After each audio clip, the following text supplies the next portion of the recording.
안녕하세요. 세상의 모든 얼굴 3사 호성형외과 향균암 원장입니다.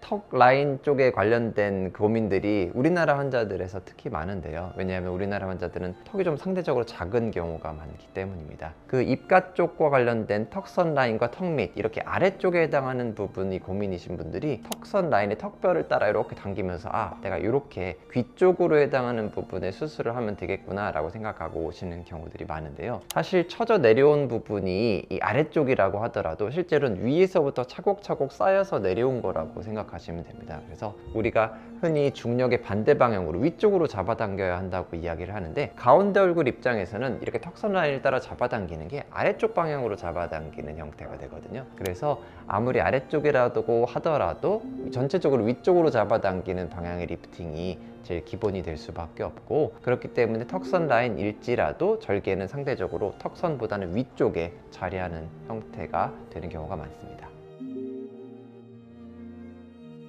입가에 해당하는 부분은 대부분의 주름들이 그렇지만, 처짐에 의한 거는 리프팅, 꺼짐에 의한 부분은 지방이식이나 필러나 아니면 보형물 이런 것들을 같이 하게 되고요. 그다음에 움직임에 의한 경우에는 그 움직임을 어느 정도 좀 제한할 수 있는 보톡스 이렇게들을 같이 하게 됩니다. 왜냐하면 원인이 딱 하나인 경우는 없기 때문이죠. 근데 입가 쪽에서 가장 이제 조심스러운 부분이 뭐냐면, 입이 나왔다든지 턱이 작다든지 하는 3차원적인 구조적인 문제로 인해서 생긴 선인 경우들도 굉장히 많습니다. 리프팅이 아닌 접근법이 더 중요한 경우들도 있습니다. 그래서 그걸 꼭 확인하시는 게 중요합니다.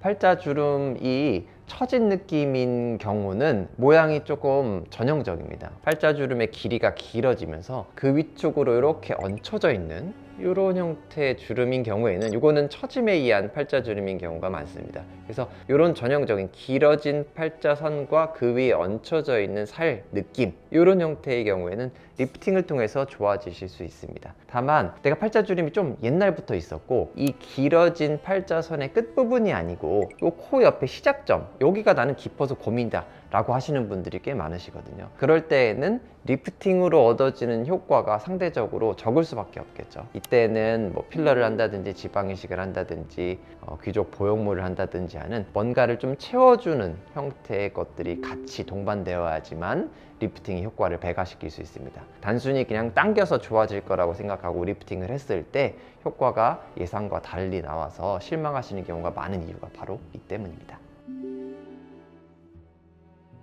사실 중안면부의 길이 자체를 짧게 줄이는 방식의 리프팅은 별로 없습니다. 눈 밑에 하안 검절기를 통해서 아래쪽으로 처져 내려온 부분을 위로 당겨 올려서 위쪽에 볼륨감을 채워서 약간 더 입체적으로 보이면서 짧아 보이게 만드는 중안면부 거상술이라고 하는 리프팅 방식이 있습니다만, 그 볼륨적인 효과를 통해서 짧아 보이게 만드는 것 뿐이죠.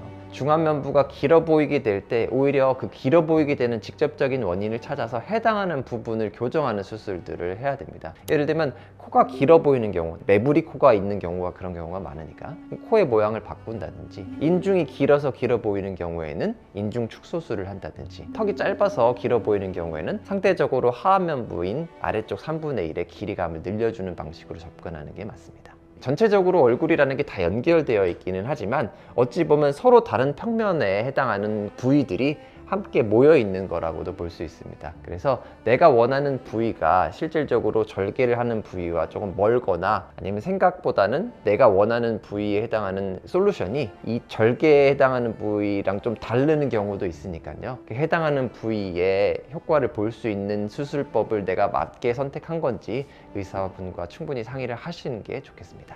감사합니다.